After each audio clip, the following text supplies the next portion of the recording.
What if you could use telepathy to reach across time and communicate with your past self?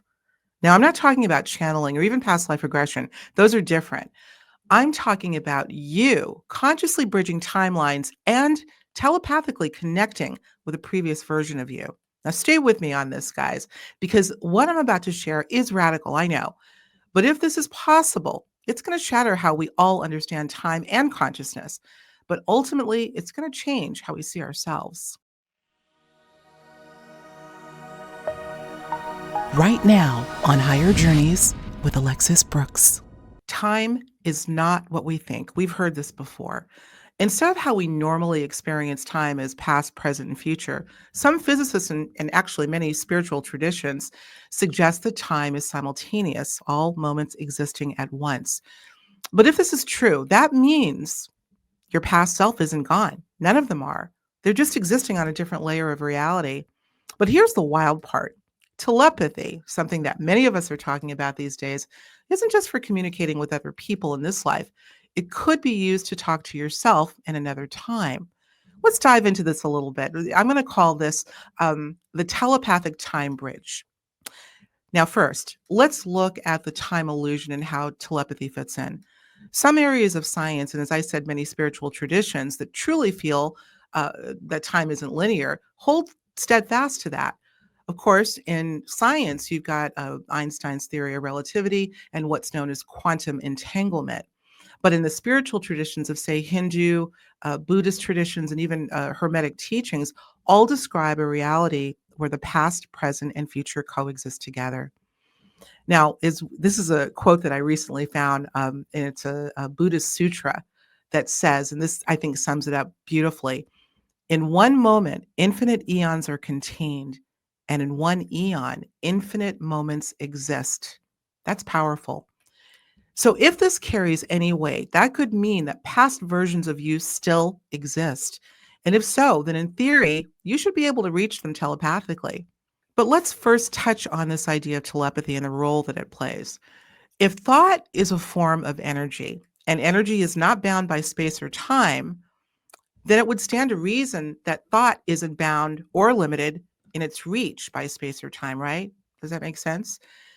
So, what if you could send a message across time and actually receive a response? Now, this would be considered two-way telepathy, let's say.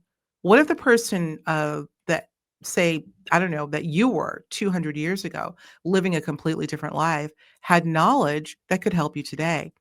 This idea that many of our current challenges, whatever they may be, might have roots in the past, that's been talked about before. And I think that's one of the reasons why so many more people are turning to things like past life regression in order to tap into the origin of some of their current challenges. But this is different.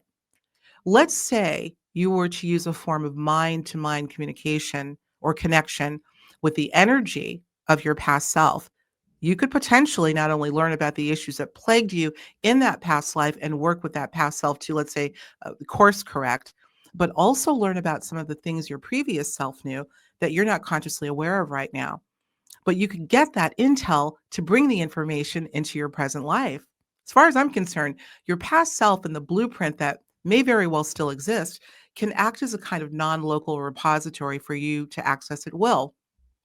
So, as I was thinking about this, I started to play with this idea and ask, okay, if this is true, how would I go about accessing another aspect of me? Of me?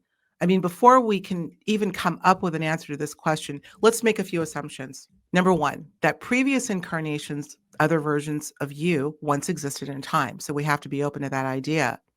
Then we'd also have to be open to the idea that time outside of the linear construct exists in this sort of omnipresent or ever present state.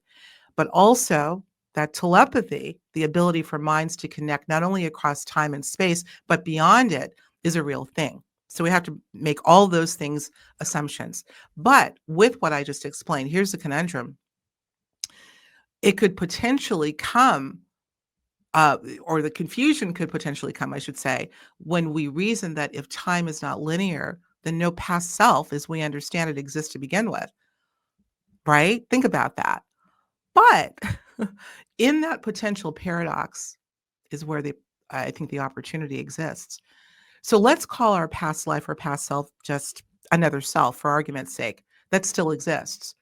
Now, although it may have lived during a different period in our known history, it still remains alive in some way, shape, or form, right? Hey, everyone. Just a quick reminder, if you're enjoying this content and you want more, don't forget to hit that like button, subscribe to the channel, and ring the bell. This tells YouTube you want to see more higher journeys, and that helps spread the word. It's one of the best ways you can support our work. Thanks so much. Now, let's get back to the show. I'm going to tell you a really quick story that sort of relates about a dear friend of mine who, for years, would see faces of people she didn't know. They would just show up in her mind's eye, and they'd be wearing these, as she called it, period clothes. She maybe would see a woman one time with Victorian clothing on from that era, or she would see a young boy wearing knickers and a cap, maybe from the late 19th century. All sorts of people she would see wearing attire, always from a different period. Now, of course, when she told me this, I was not only flabbergasted, but I was absolutely, you know, wanting to know more about it. And she told me, by the way, this still happens to her to this day. I think it happened to her a couple of weeks ago. But she says it happens to her when she's lying in bed. She's not asleep. She's just very calm. She's kind of in a relaxed, maybe even a hypnagogic state, maybe even a little bit more conscious than that.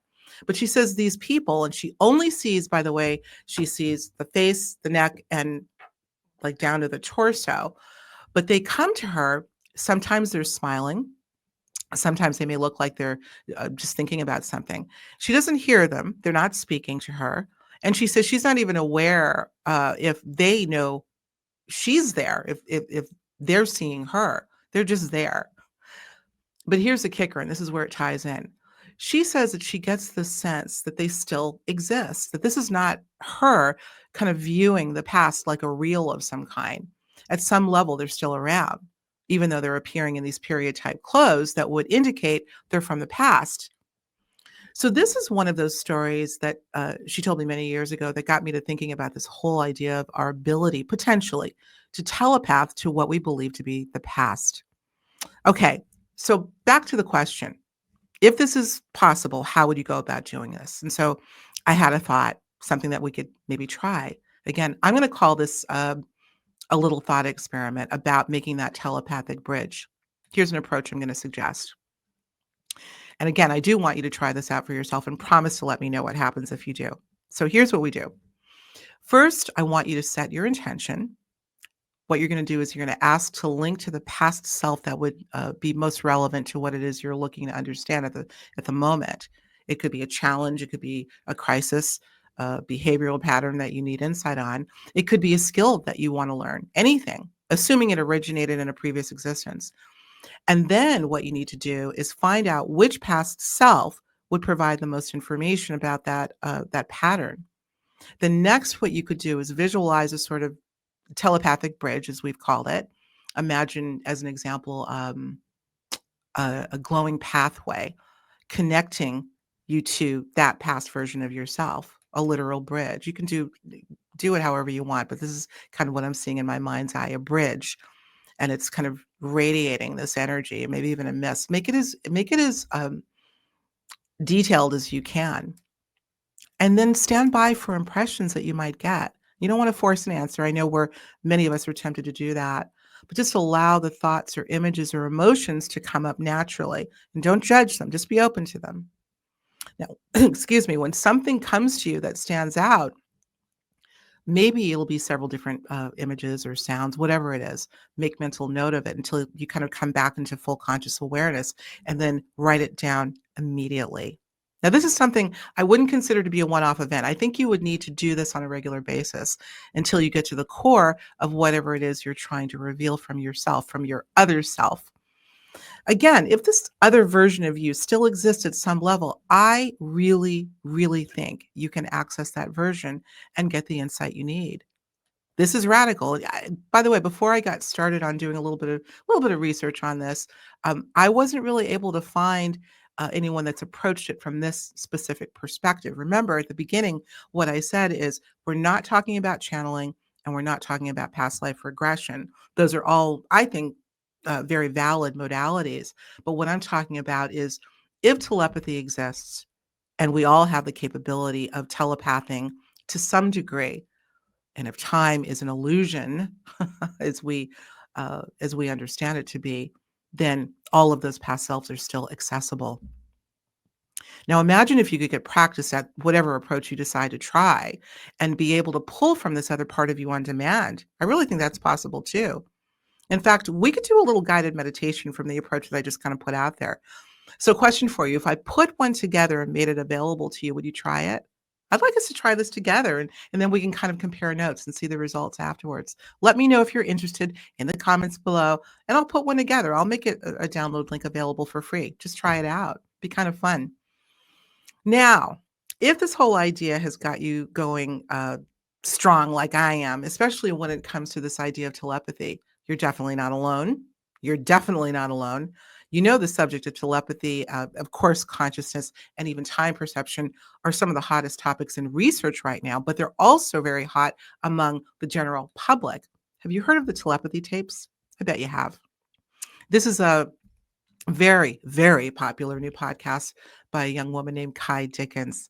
She's getting tons of interest with researchers and folks all over the world, and I'm so excited finally to see this happening with this subject. You know, the idea of telepathy and the subject of telepathy has been studied for decades and decades, and still, I've never seen it get traction like this ever in her approach. I love her. It's kind of this fresh approach of exploring the subject of telepathy, specifically with non-speaking individuals with autism. And she has such a grounded and loving way of doing it. Plus, she's a brilliant storyteller. So if you haven't checked it out, the telepathy tapes, I highly suggest you do. You can just look it up on any audio podcasting platform. I listen to it on Spotify. Now, speaking of which, another little thing I want to bring up, coming up in my next episode is a man named Hakeem Isler. Hakeem is the founder and creator of something called the Psi Games, which is described as a global arena for psychic abilities. Hakeem's really well researched in the fields of consciousness and psi abilities, and he's pretty doggone deep. He's a trained practitioner in remote viewing and ninjutsu. Ninjutsu. And get this, he's a former psi operative for the military. We're definitely going to get into that. I want to hear about that. Now, when he comes onto the show, by the way, I also want to share with him. In fact, I did share a little bit about what I'd be talking about today. I want to get his thoughts on this little experiment we discussed. But he'll also tell us about his own work with telepathy and his connection to Dr. Diane Hennessy Powell, who's the lead researcher associated with the telepathy tapes. Now, Dr. Hennessy Powell will also be participating in Hakeem's upcoming Psi Games event this summer. I'm really, really looking forward to speaking with him about all of this. So on that note, make sure y'all subscribe, hit the notification bell. Don't miss that interview because it's going to be great. This dude's got some pretty radical insights that are definitely on the leading edge of this larger conversation around consciousness. So you don't want to miss that. Now, again, please let me hear from you on this. Let me know what you thought of. Most importantly, let me know, have you heard of this, though radical, interesting approach before? As I said, I did a little bit of research and nothing came up. I'm talking about connecting with your past self, not through channeling and not through regression, but through mind-to-mind communication.